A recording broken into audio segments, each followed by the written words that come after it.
Hey guys, how's it going? This is Mike from M&R Automotive. Today we have a Ram 2500 heavy duty. We've installed a 40-inch Pro Series curved light bar.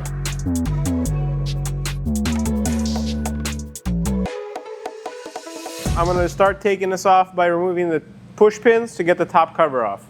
So with a prying tool, I'm just going to lift up on the tabs and get these out. And you want to get all the push pins that are holding the top plastic. And just separate it when it lifts up.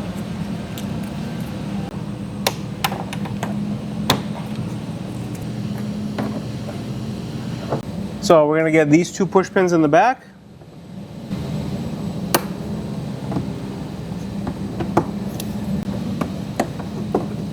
And now we can take this cover off.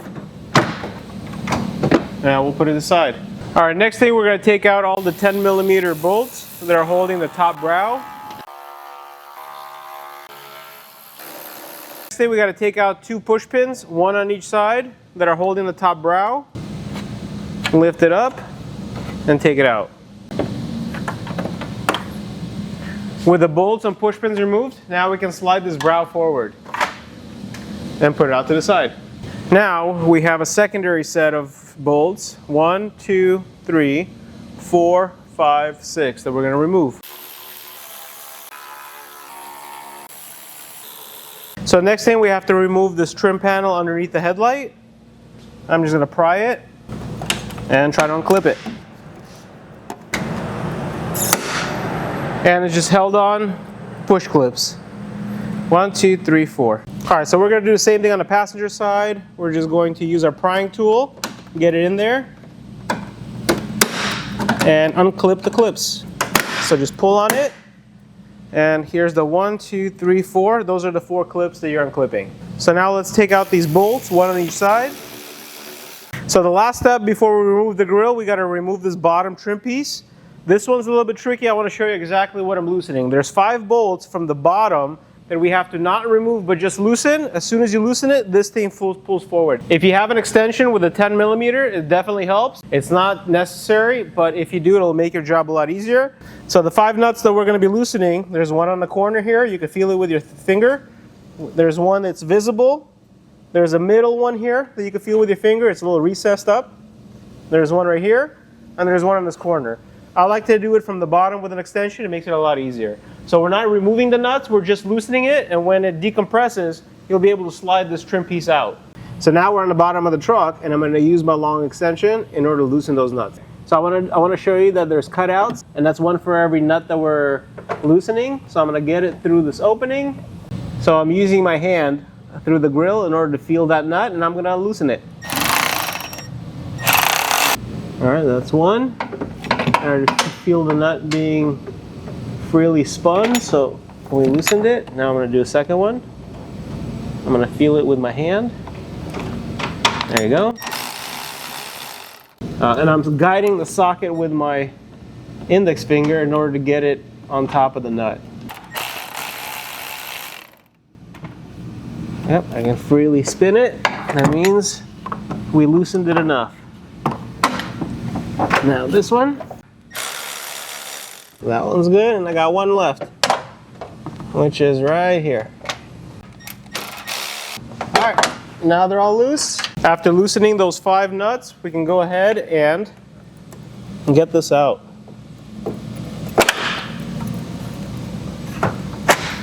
And I just want to show you that there's tabs here. And when you loosen those nuts, all you're doing is just decompressing it, and it allows it to unclip. So now we can put this away. Now we have 3 more 10mm bolts that we have to remove. 1, 2, and 3.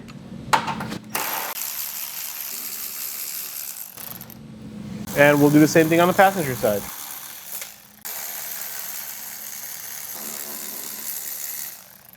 So the light bar is going to sit on top of the bumper, but we're going to be reusing the most inner bolts that we removed from the disassembly process. So this is what you get with the M&R kit. You get the 40-inch Pro Curve Series light bar. You get 2 brackets that attach to the grill. You get 2 brackets that connect to the ends of the light bar, and you get the mounting hardware to put it all together. So we're going to start with the passenger side bracket. I do want to point out that the shorter side of the tab, after the bend, goes behind this grill. So I'm going to maneuver it right behind it. I'm going to prop the grill forward.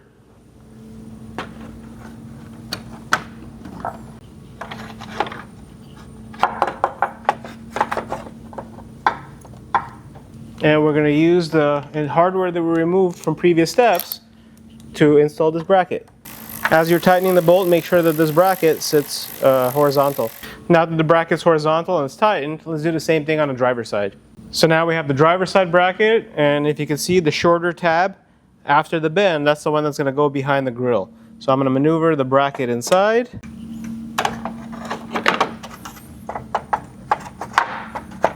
And we're going to align the bolt hole of the bracket with a bolt going through it. So now let's install the two small brackets that go on the ends of the light bar. I'm going to grab the bracket. If you notice that there is a L-shaped, and it's going to go towards the inside of the light bar. So I'm just going to attach it like this and use supplied hardware. So I've attached the end cap onto the light bar, and you can notice there's an L shape with a bolt underneath the light bar. So it's going inward. Let's do the same thing on the passenger side. I'm going to grab the bracket, and we're going to use supplied hardware in order to secure it. So now that we have the two end caps down, we're going to set this light bar down, and we're going to reinstall this trim piece that we initially removed with the M&R brackets installed. The main reason you want to do that is because you're not going to be able to install the this trim piece if the light bar is already installed here. So we're going to grab the trim piece, and we're going to reinstall it in factory position. So now we're going to install the light bar. I'm going to go ahead and remove these supplied nuts that you get with the end caps. And we're going to thread the bolts on the end caps to the bracket that we attached to the back of the grill. So now we're going to thread the bolts of the light bar with the bolts of the end caps, and we're going to secure them with those nuts from the bottom. And with a wrench you can tighten them. This is a number 11, or you can use a 7/16. They're interchangeable. So now that the light bar is installed, we're going to route the wire inside the engine bay, and we're going to reassemble the front end. As far as the wiring, we can route it here next to the light bar, in between the grill and the bumper, and we'll run it up into the engine bay. Now that the wire is fed through the inside of the grill, we're going to go ahead and get under the truck. So now you're looking for an opening to the engine bay, and you're just putting the wire straight up. If you have an assistant, maybe somebody can help you.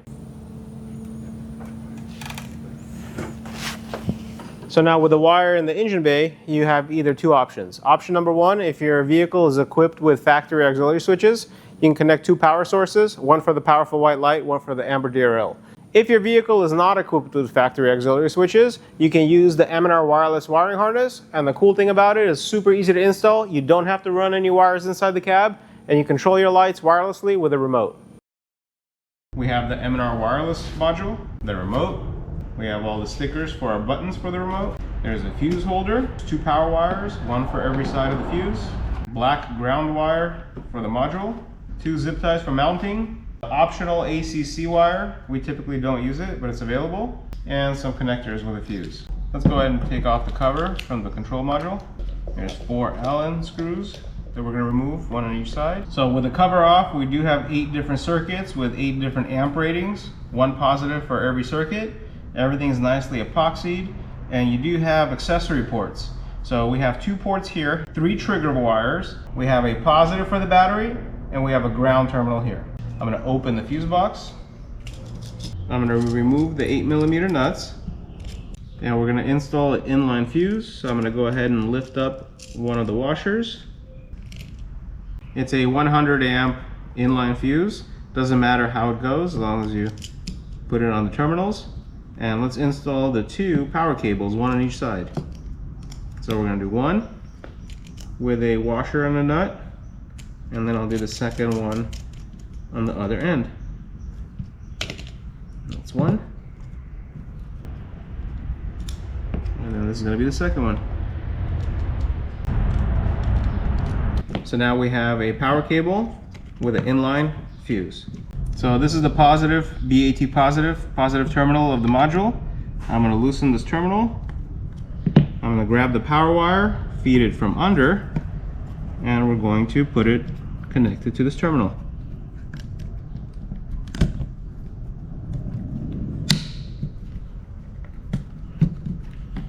Now we can tighten this bolt, and we're going to do the same thing on the ground, which is the BAT minus at the moment. So now let's go ahead and connect this module to the battery.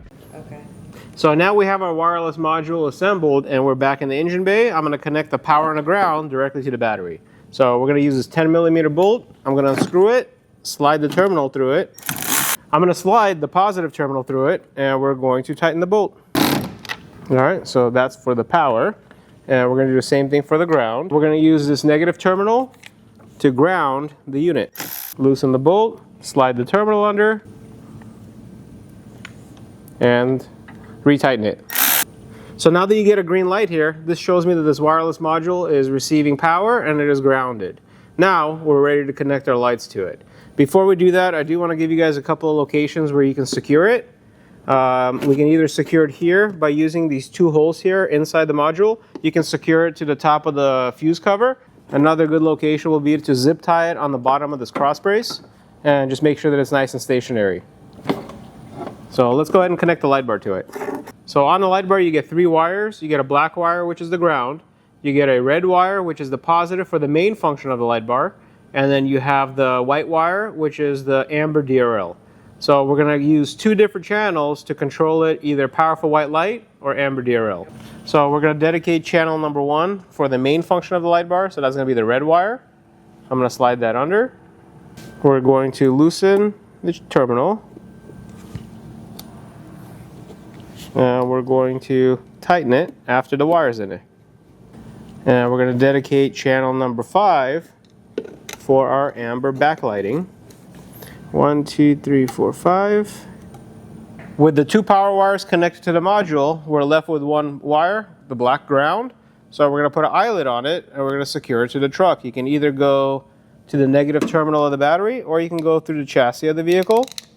So this is the bolt that we're going to use for the ground. We're going to loosen this nut on the end. We're going to slide the eyelet onto it and we're going to reinstall it. Perfect. So now we can test the light bar. All right, so let's go ahead and test it. So button number 5, that's going to be the amber backglow, and button number 1, that's going to be the powerful white light. Looks like everything's wired properly. We're going to go ahead and assemble everything back together and go on an adventure. Thank you guys for watching. I hope you guys enjoyed this video and got the confidence that you need to install this product yourself. I know you guys are going to absolutely love it.